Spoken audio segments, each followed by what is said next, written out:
आगे बढ़ते हैं पाठ संख्या 13 की तरफ और पाठ का नाम है अनुच्छेद लेखन। किसी विषय पर अपने विचारों को क्रमबद्ध और प्रभावशाली ढंग से प्रकट करना अनुच्छेद लेखन कहलाता है।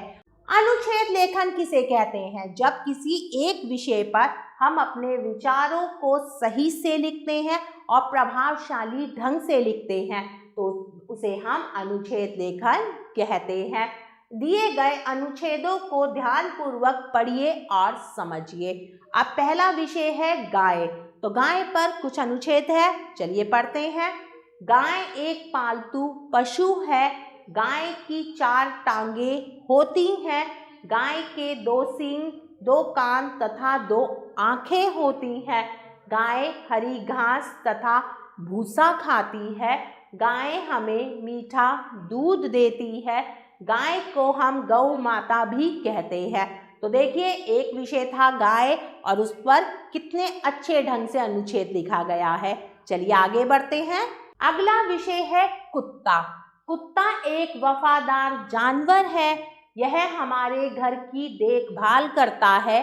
कुत्ते अनेक रंगों के होते हैं। कुत्तों को हड्डी खाना बहुत पसंद है। कुत्ते के 2 कान, 2 आंखें तथा 4 टांगें होती हैं। कुत्ते की 1 पूंछ भी होती है। देखिए, अगला विषय है दीपावली। दीपावली हिंदुओं का प्रमुख त्योहार है।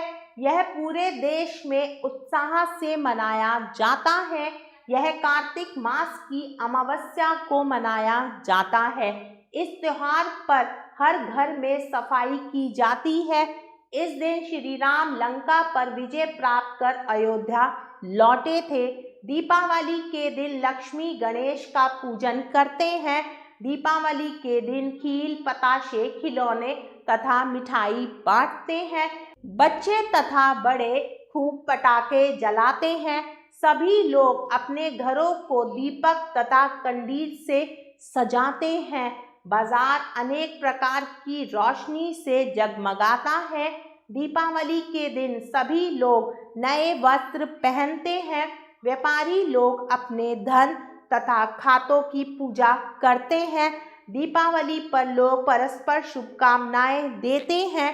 मुझे दीपावली का त्योहार सबसे प्यारा लगता है।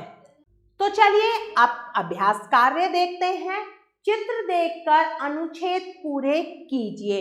अब चित्र है और हमें अनुच्छेद पूरे करने हैं।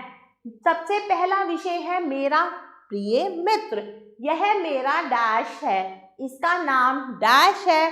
यह मेरी डैश में पढ़ती है। हम दोनों एक डैश हैं। यह मेरी बहुत डैश करती है। मैं इससे बहुत डैश करती हूँ।